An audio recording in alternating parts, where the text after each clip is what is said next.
course, the Indianapolis Colts tied. They tied. Oh my goodness. They were about to, everyone who picked them in the Survivor League did lose, right? Because if you tie, you don't move on because it's not a win. Or if you have a mulligan, that counts as your strike against. But don't worry about that because last year I got the mulligan in the first week and I went on to win. I was on the Rams this week again, too. So I'm trying to replicate that again this year. Holy crap. And I told you, I'm cursed. Boston College, we'll get into that in a little bit. Just a no-show in Blacksburg. It's worse than I thought. The Colts, I mean, they're the most public survivor pick. Boom. But, I'll take the tie. I'm so down bad right now with BC.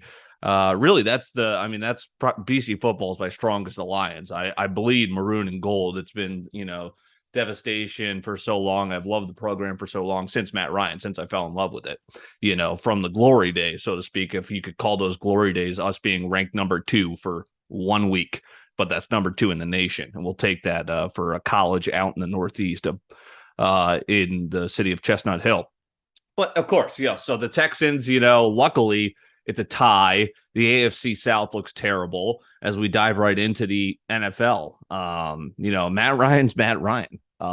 He looked it looked like he was in a new offense. It looked like he had some nerves, if you can have nerves in your age 37, 38 season. I think it's fine. That's the beauty of the NFL is you can have losses. College, you can't, right? You need to basically, unless you're in the SEC, you gotta run the table or have 1, maybe 2 losses. NFL, you could take a tie. Ties are very valuable when it comes to division standings. And that's a division game, right? Jacksonville looks terrible. Where am I missing here? Tennessee loses to the Giants at home. Crazy. So, I mean, the AFC South clearly still cheeks. I'm not too ate up about that, but now they head to Jacksonville again, public.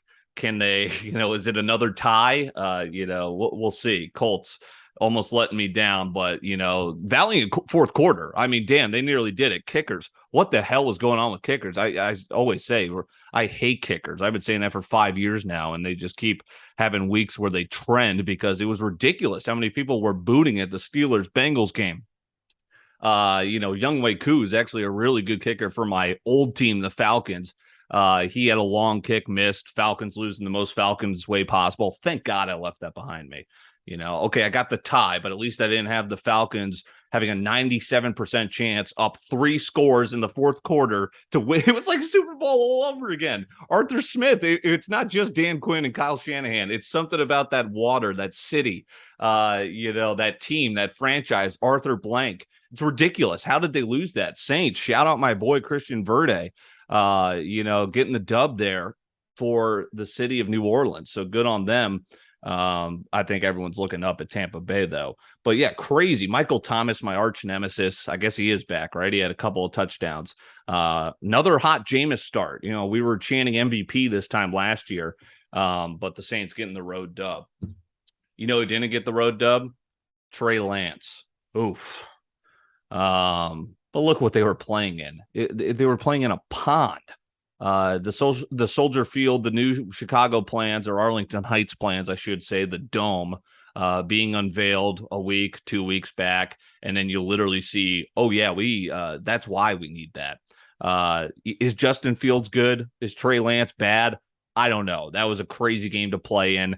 I had a rough weekend. Bears plus 6.5. A lot of my buddies, Bears fans, albeit cash those money line tickets.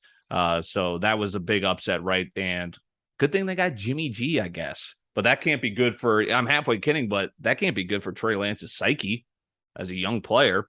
His first, he had to deal with that. Tough go. And look at that draft class now in hindsight. Does Mac Jones look any better? That was the whole debate. They're trading up for who? Trey or Mac? And Mac in Miami. Not great. Was he injured? Well, he did get injured late. And then now those x-rays look to be normal, I think was the quote there. Interesting to see how that draft class, we're always laughing at Winston and Mariota. They're actually still starting. Mariota had an okay game fantasy wise, I guess. But yeah, so I'm interested to see down the line what the quarterback class from that year is going to look like. Some really bad throws from Fields too, but then he also, had the couple of touchdowns and led his team to a victory. I guess that's all that matters, right? In week one, Bears fans loving it. Week one. Well, speaking of Miami, Tua was solid. Credit where credit's due. Pat's underperforming Miami again. That's 4 straight wins for the Dolphins in that matchup, which is kind of crazy to think about.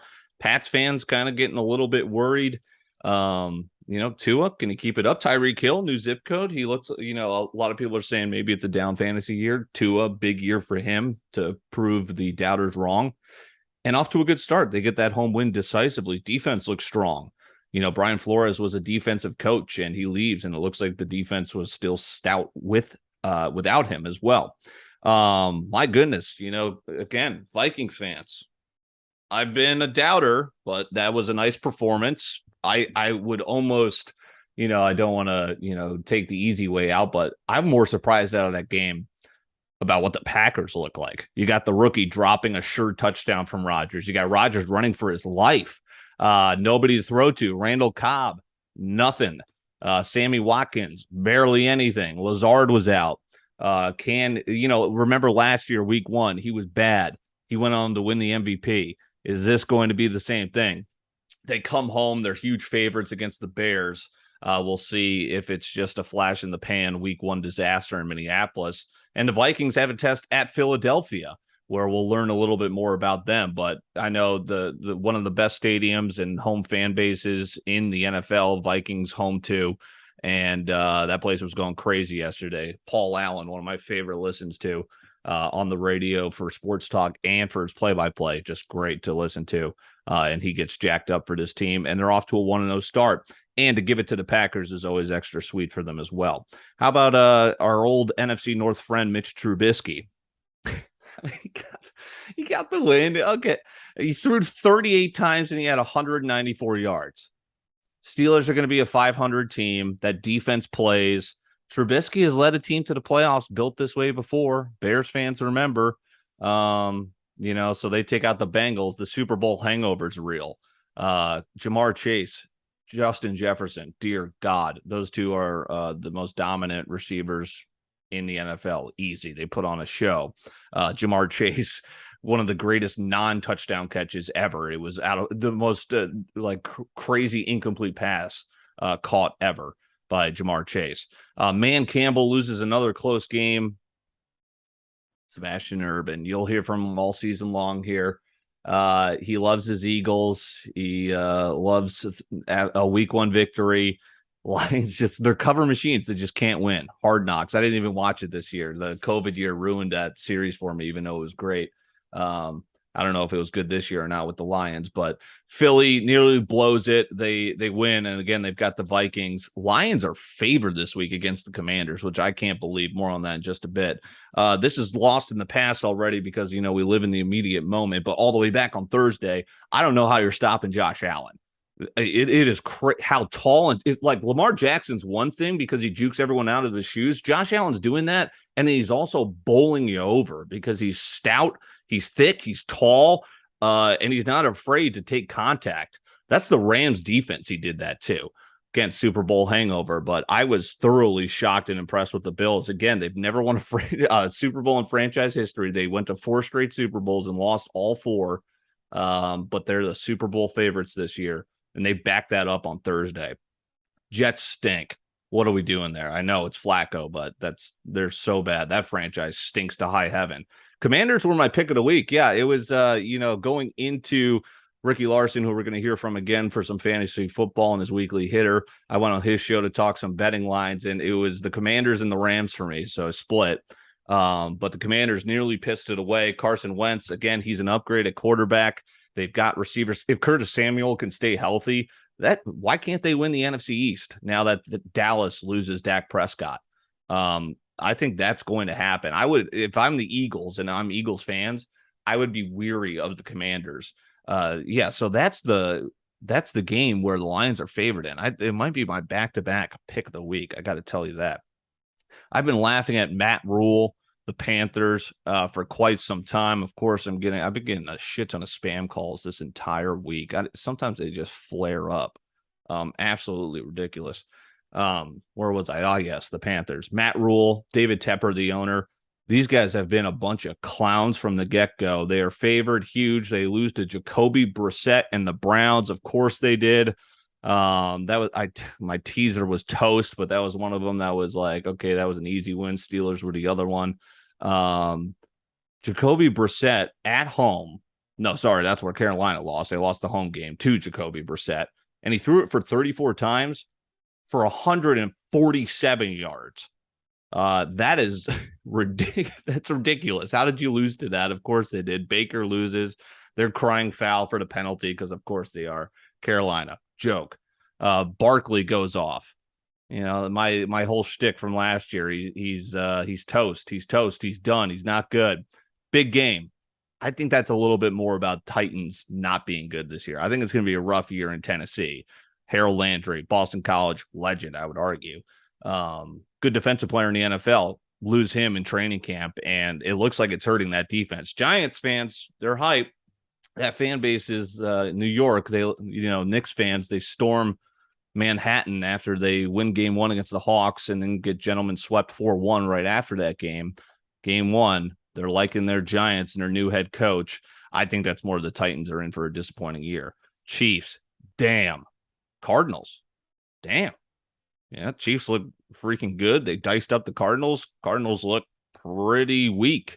Was that just 1 week? I guess we'll see. Cliff Kingsbury might be on the hot seat. Kyler Murray talking more about his contract more than his play. A lot of his touchdowns were in garbage time. Buccaneers, damn. Cowboys, damn. Dak, Jerry, Mike McCarthy. Bucks, just repeat. Julio Jones, of course. He's going to go get a Super Bowl. It's going to break my heart. You know, I'm kind of hating on him since he left the Falcons, but I guess now I left the Falcons too, so I got to root for the guy. Had the hell of a catch. Legend. Since his days at Alabama, and he's a pro's pro. So, of course, Brady's, even though he had a dud fantasy week, Buccaneers look as potent as ever. And, that opens the door for the NFC East. Giants fans are probably salivating too. Eagles, everyone except the Cowboys, basically. Matt Doss told me that Dallas Sports Talk Radio was a must this morning. I'm sure it was. Okay, let's take a look at Monday night here as we've got one last game of week one. Broncos, Russell Wilson, Pete Carroll revenge game. They're in Seattle. Let's talk about it. Public's all over Russell Wilson and Denver, not only tonight, but all season. Like, I never like being on the public side, and lately it's been hurting me. I've been cold, at least for this week. We'll see. We lick our wounds, we keep on going. But Bears and Giants, those were the two outright underdog cashes. They were both in kind of the bottom 10 of the league, right? We can all kind of collectively agree on that. And they won outright against, solid teams. Can Seattle do the same tonight to Denver? Or is Denver better than the Niners? Where are you at on the Niners? Titans, where are you at on the Titans? Both perennial playoff teams for the last couple of years. I guess we'll find out tonight. All right, I want to do this segment kind of recapping quickly on Monday, fantasy boomers and busters. Not typically like the guys that are supposed to be there, but guys that maybe weren't on your radar having a great week, guys that should be there having a terrible week. So let's start at quarterback. Wentz. Yeah, baby. Carson Wentz, the Wentz wagon. Famous Jameis. Those are my fantasy quarterback boomers of the week. Busters, Brady. I mean, just one of those games where he just didn't have to do anything. Very frustrating quarterback, I'm sure, at times to have on your roster. Stafford, I have him in one league. He was disappointing, couldn't do anything. His arm looks, I might be looking to the waiver wire if I'm a Stafford owner. Lance, I was only drafting Lance if I was going to quarterbacks, which I typically don't do. And, he disappointed in week one. Again, it was a rain slot. It was a monsoon. It was a monsoon at Soldier Field. What do we make of it? Rodgers, I have in a league. Yikes. Also putting me a little bit on alert where I'm like, holy crap, he's not going to have anyone to throw to all year. Boomers I just got one for running back. It was kind of a weekday for the position, I thought, overall. Hilliard, I don't know what to do. The third guy for the Titans, he was big in the receiving game, had a couple of touchdowns. He's your boomer. And of course, Derrick Henry, your bust. Zeke, bust fantasy wise. Kamara. How about Travis Etienne? Oh, he's going to go off this year. It was James Robinson, actually.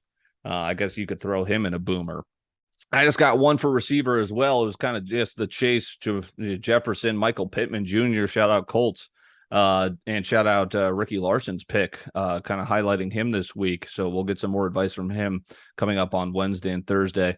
Devin Duvernay, the Texas guy, I don't really know how to pronounce it, but for the Ravens and Lamar Jackson, he had a couple of nice catches, touchdowns. Bus. How about Kadarius Toney? Giants got the win, but this was a guy that was supposed to have a breakout year. Dud, week one. We figured Amari was going to lose some value. Dud. Freaking Brissett threw for 147 yards. Lamb, his value tanking. Cooper Rush, next man up. And Adam Thielen, tough. I get it. Justin Jefferson's an absolute beast. But, Thielen's been great, and he's probably just lost a step. Age happens. He was my flex position play, and he might be moving my bench. Tight end to round us out.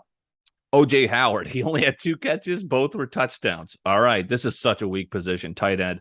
Taysom Hill was barely rostered. But all of a sudden, yeah, it's Jameis's show. I guess it was, right? But damn, they're still using Taysom Hill. He's only listed as a tight end now because they're still using him as that kind of Swiss Army knife, really not throwing much anymore.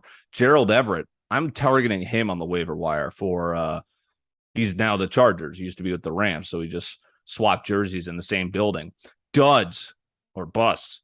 Gesicki trending down all the way up until kickoff. I'm like, what's going on? He's due for a good game here and there. He's got the talent. He's got the build. Nothing. Speaking of promise but never production, David Njoku. Another terrible year. Kyle Pitts. A little shout at my Falcons team there of old. Maybe he's a bust. Probably not, but he was a bust in week one. All right, looking ahead to week 2, the NFL. I'm already thinking about week 2, baby. I cashed my daily fantasy pool of the week, little payday there, and looking forward to this week. So let's talk about it. All right, again, Monday Night Football. We're going to enjoy that tonight. Thursday Night Football, we're in for a treat. Chargers, Chiefs at Kansas City. That's going to be awesome. Pats favored at Pittsburgh. Is that your trap game of the week? Did the Pats bounce back? Pittsburgh a letdown, or are they for real at home? This is where it's the Jets, but the Browns touchdown favorites at home. So no Wilson, right? Is it going to be Flacco again? Okay, I'm about to hammer Commanders this week. Lions -2 at home. I'm not about it. Maybe I'm a total fool. And maybe I always wait until kickoff to see if anything changes before I lay any bet. First pitch, etc. tip. And but I am keying in on Commanders +2 on the road at Detroit. Cards +4.5. I like them against the Chiefs. Ate that one. Their teaser didn't even come close. At Las Vegas, both teams on a bounce back. Give me Kyler, maybe. Who do I trust there? I really don't like fucking Kingsbury. All right, well, you know who I really don't like? The awful Scott Frost coaching era at Nebraska has come to an end. Ever since he lost to Troy year 1, and I was back in South Dakota doing Fox Sports Radio, I was never a buyer on Frost at Nebraska. Just didn't think he was just losing so many games. He was losing so many games to terrible teams. Never a winning record. Losing all the close games this year. People are going, oh, he's going to do it. This is his break year, and still sucks. Loses to Clay Helton and Georgia Southern in Lincoln as 20+ favorites because of course he does. Frost, another $15 million richer because Nebraska could not wait any longer. I mean, they could have, but no, they couldn't. I mean, it was like, my God, I would have cut I was looking back, and it's like I usually have a short leash with coaches, especially when I don't see progress. And I don't know if I would, I thought I wouldn't have given them this year. Here's what was so shocking to me, and this is just where Nebraska leadership overall, I have zero faith in whoever they choose going forward. They gave him this extension that they're going to give him the $15 million buyout. I mean, they literally screwed themselves. They gave him this extension after he was 8-13 toward the end of year 2. What are we doing there? I would not want, it's okay. Give him some more time, Don't give them an extension at 8-13. That was dumb as all hell. And again, that's where athletics in general, look at their basketball program. They go out and get Fred Hoiberg. That's been a disaster. The Nebraska athletics has been a disaster since the Osborne era. They still had that. Everyone brings up Bo Pelini. I would take that as a Boston College fan. But now it's like, it's hit a new low for this team and for this athletic program. But speaking of new lows, I can't hide. Boston College, they're going to win 2 games this year. I don't even know why I turned it. I still watch the games.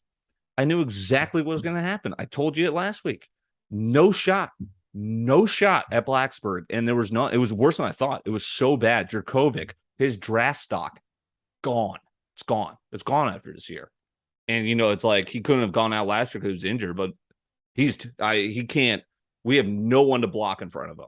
He's running for his life, and he's a competitor. He's making terrible throws. I mean, it is brutal to watch. Maybe Zay Flowers' stock has taken a hit, even though he's having a great year, and it's like you can't even have the time to find him. O-line is already decimated. Now we lose 2 more guys. We're picking guys off, from the chess club. We're picking guys off from the chess club to put in at offensive line right now. I can't even say. Are we going to lose to Maine? Are we going to lose to Maine this weekend? The line's not even out. I'm scared to see what it comes out at. Dear God.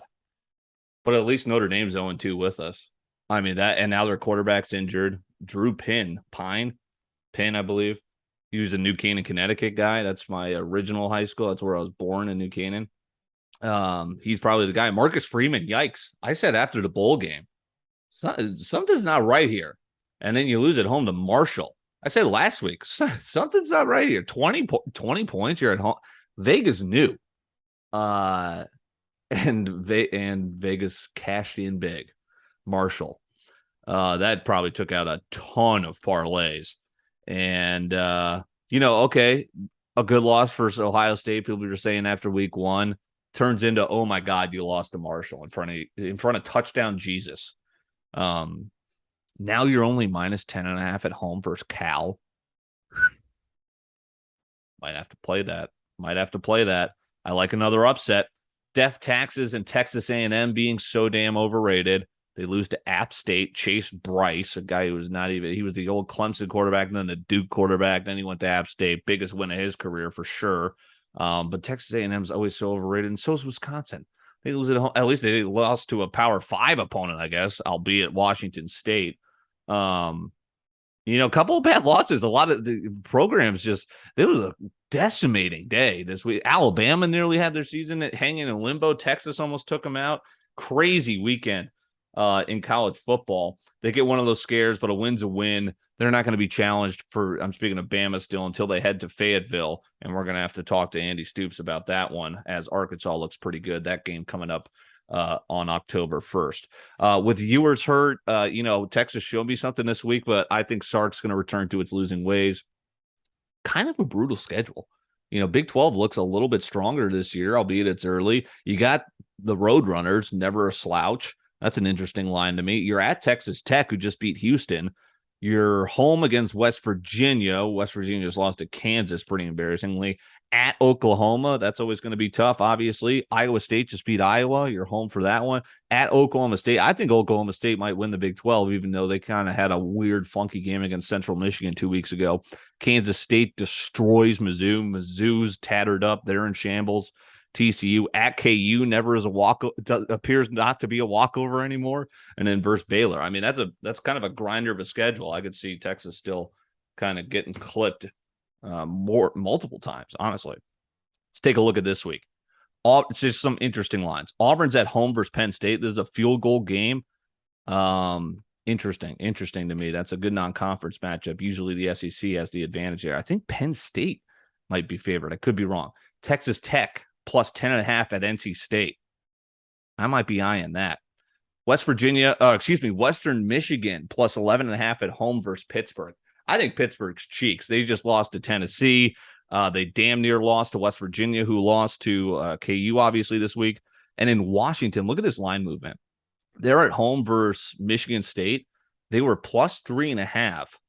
They have moved to -3. Something's up there. So that might be a Vegas nose kind of thing. I might be playing the Huskies at home. And then UTSA, I just talked about it, plus 11 at Texas.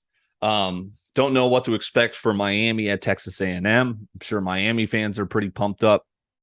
Miami's a huge public side right now. The money's pouring in on them. And Texas A&M's favored by 7.5, which is very interesting to me.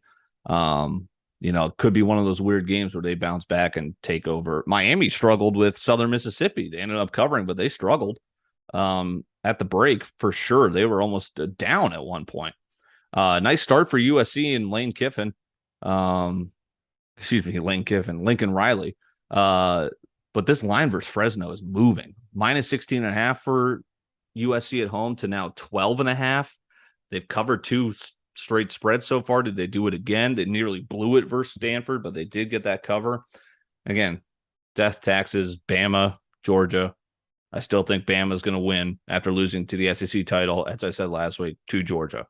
All right, let's talk baseball here, and then we'll get you out of here shortly on Corbet's Corner. Big time sports weekend. So good to be back.